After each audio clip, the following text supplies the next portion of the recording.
Good afternoon, and yes, it's Paul Perera here, the VP for Technology at GK Aerospace, talking to you about the future of flight. And I hope the whole of Africa is wide awake, and that some of our friends in other parts of the world welcome. And just to tell you a little bit about who I am and what I've been up to. I've been in aerospace for over 25 years, in fact, close to 30, without giving you my date of birth. I have worked in aerospace and defence and in, more recently, ventilators, which is where Peter and I got to know each other in the course of trying to produce some new ventilators to scale up in the UK for our needs in our National Health Service.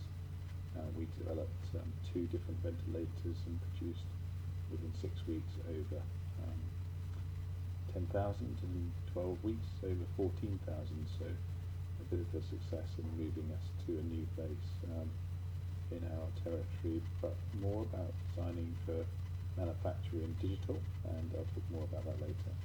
This presentation is largely about the technologies I see emerging that might be of interest when we talk about the future of flight. So just to get us underway, I thought a little video might help us get us excited.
So you know a little bit about who GK Aerospace is. We now produce components for aircraft around the world, and our focus now is to look towards the sustainable aviation, accelerating innovation, and the words of Industry 4. We're going to talk a bit about what these mean and our sense of purpose, how we accelerate our disciplines of technology to turn that into innovation, which is delivering advantage in terms of value to our customers.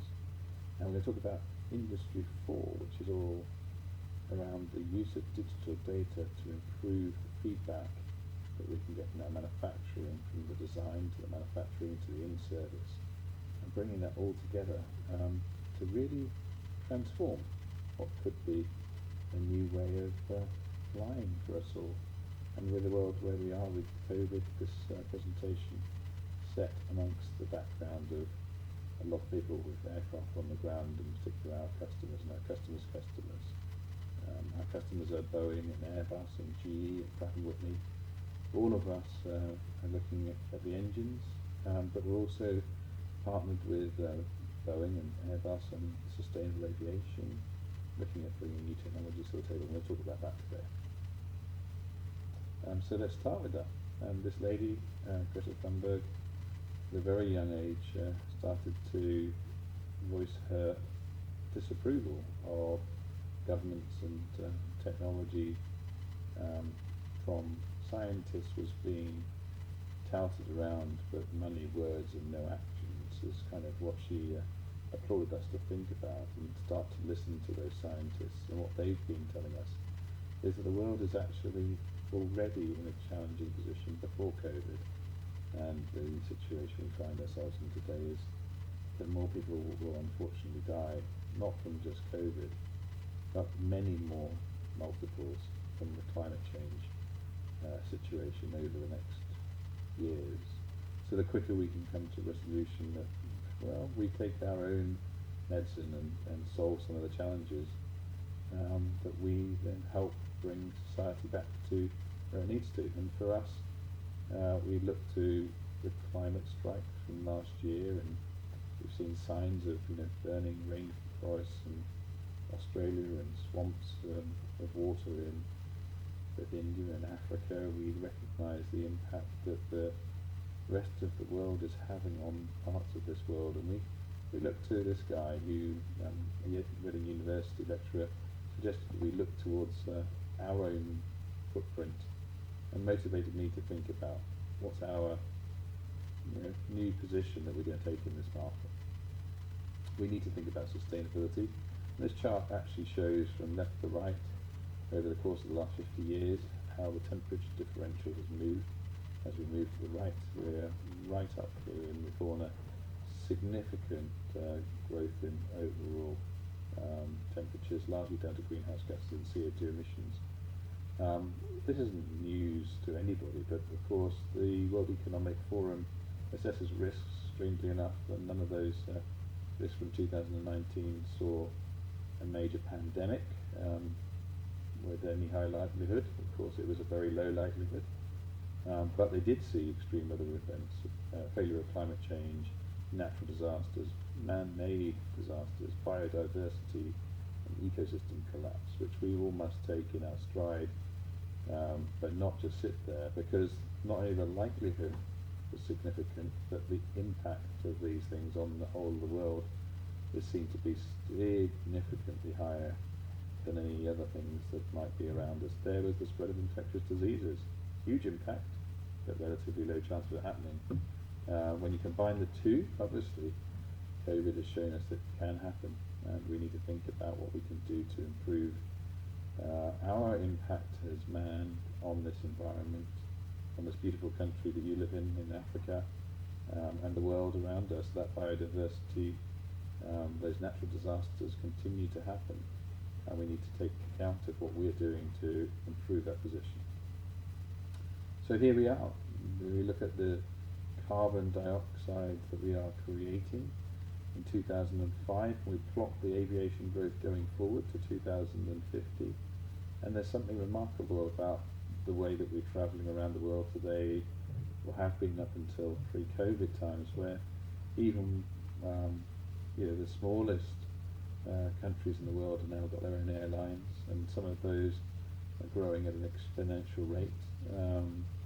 We look at the demand from the middle classes of countries around the world, and Africa no exception. In the countries there, people want to travel, want to meet people face to face, and no doubt that this subsequent effect of COVID might slow things down, but there's still a growth trajectory of aviation, and with it comes the carbon dioxide, which will continue to be causing melting ice caps and causing problems that we need to solve. So to become focused on our achievement to a net zero or carbon zero perspective by 2050, and removing that to a target to be less than 50% by 2050 from where we're going, is an extremely difficult thing to do. So even with the best of technology we can see today, including things like sustainable aviation fuels, these are fuels that develop from maybe renewable energy, maybe nuclear energy, bring that to drop-in technologies, improve the efficiencies of aircraft. We don't see enough return towards that territory of carbon neutral. So we have to look towards radical technologies, and we're going to talk a bit about those radical technologies in aerospace. But I think we're going to see that in many other areas, because without it we're going to see economic measures, and carbon taxation being one of those the aerospace industry is particularly focused in on. So we're going to think about that, and think about it long and hard in this session, and what we can do to make sure that the radical technologies come forward and bring us to a better solution ahead of 2050. So one area that we've been studying very hard is the molecule of hydrogen. Typically it goes around in pairs, as you know. One of the most abundant atoms that we can find in the world. It's found in water, obviously, in plentiful supply across most of this planet. But we need to find a way to extract that, and that process requires a renewable source of electricity to remain green, and convert that water through electrolysis into a hydrogen gas, and separating that from hydrogen you get oxygen. So two very useful elements that come out of that, and we can definitely do something with hydrogen in aerospace. We'll talk about how in a moment, but we are seeing the trend even as recently as the last couple of weeks, with Airbus announcing, with the French government and the German support, to build an aircraft that could be powered on hydrogen, a way forward. We in our aircraft that we power, which is here in Africa, certainly in South Africa, the Gripen, is also 100% biofuel powered. Today, for some reasons, we have been improving the technology today to fly an aircraft with biofuels based on vegetable oils that are made into kerosene. Yeah, that can be done. So we're confident that we could scale that to some level. But we don't want to do that at the cost of the planet. So we're looking at other things that might help us. Laminar flow will potentially improve the efficiency of an aircraft going through the sky, and we're on a program with our colleagues and friends in Airbus, working on a program right now to deliver us new capability to put laminar flow on aircraft and take a drag reduction of the amount of energy required to push an aircraft through the skies, and make sure that we're in a very good place when it comes to the future of sustainable aviation. We also have things like boundary layer ingestion, where we can take the boundary layer out of the aircraft that basically creates a large drag surface that continues to build as you go across the fuselage, and re-ingest that boundary layer back into an engine, therefore making the overall performance of the aircraft improve. We look to the future then of technologies that come from formation flying, so we could fly the aircraft alongside others. Here in this video from mechanical engineers, we see an example of a number of aircraft flying in close formation, and you may have seen ducks and geese and birds flying together in a V form, and that's because they're creating lift between themselves and reducing the amount that they have to create individually. And you can see that sharing of lift across the vortices and removing some of the effects of drag, therefore increasing the ability to perform more sustainably in the air. A clever way to move large lots of people on many aircraft, and from this example, if you get off at JFK, you're transatlantic flying from Europe, you get off at Boston, you get off at Dallas, and you cruise across America, you jump off at Chicago, and you then peel off at Los Angeles, and the remaining aircraft fly on to their final destinations in San Francisco and wherever you want to go. So that's kind of the model of formation flying is being considered. Then we move on to our next subject, which I think I touched on at the beginning. We've got to move faster. We've got to accelerate innovation, and that's taking the technology and applying it. Applying technology is always difficult, and to do that we've been working with different sorts of companies, and start-up companies, small, medium-sized companies, who can accelerate innovation, and they can bring to the table really interesting dynamic, and taking the science fiction off the table and creating science fact.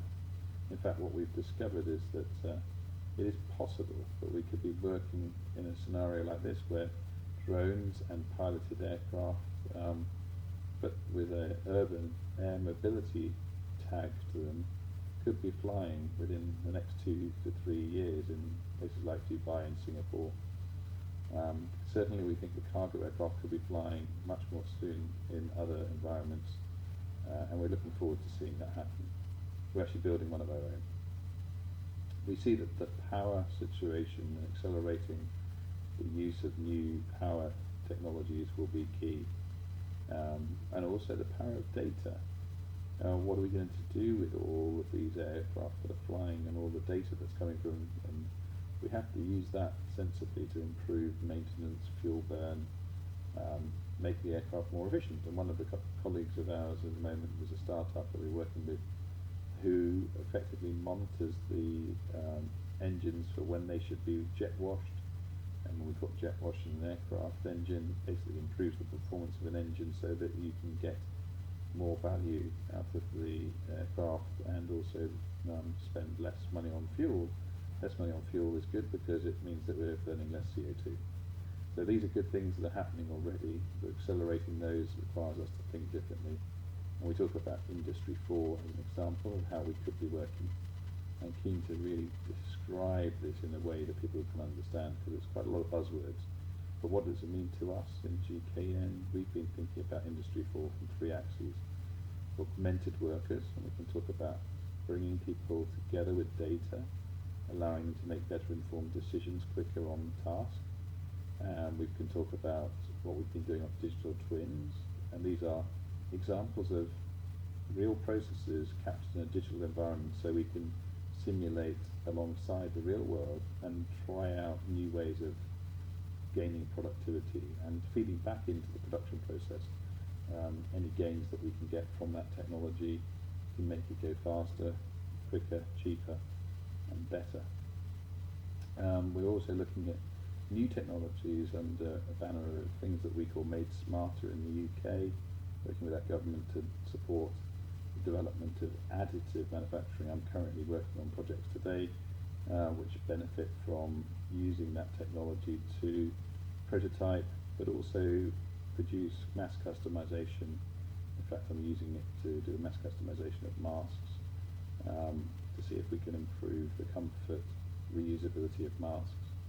And if we can achieve this with all the digital activities that are going on in manufacturing, it could mean we could distribute that design across the world and get people to print their own for the safety of their people, but also to give them comfort and improved access to technology for their future developments of new products. So what are we doing about that? Well, we're building new technology centres. This is the one that's been commissioned, and actually the digital version of this is now available, so I can share that with you. In fact, you're in it if you're here in the CSync platform. We have other technology centres in the US developing new technologies around metallics and additive manufacturing and process simulation of that. In Bristol, the one we just talked about, looking at thermoplastics and thermosets, but also additive manufacturing. And then in the Netherlands, we have a composite thermoplastic big technology activity around integrated systems, wiring sensors, and also building out an Industry 4 footprint there. And our very capable team in Sweden looking at additive manufacturing, design analysis, material technologies, using a workbench of new radical thinking about how you join up an overall design to manufacture process. So we've got quite a lot going on across the world, just building out these digital complexities and simplifying them. And our ability to do that comes from really leveraging an ecosystem across the different centres where it's possible that we can fail, but we fail fast and learn and take that learning. No two programs are ever the same, but we can learn across programs. We can use this technology showcase to excite the market and demonstrate new ways of working and build our customers into our plans, and we have a number of programs with Airbus and Rolls-Royce where we're doing just that. We improve our quality right first time. With the technology excellence and how we're going to work with our people, we really look towards the application and demonstration through training and development on task. That means we're doing it in the production environment and working with people who are very capable to develop them to be even more capable. And in this world with automation, we certainly need to keep up our productivity, which means that we're thinking differently. Just thought I'd take you through one last video and then take some questions.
this is engineering. This is why we want to change the world. This is where I want to work with you here in Africa and around the world.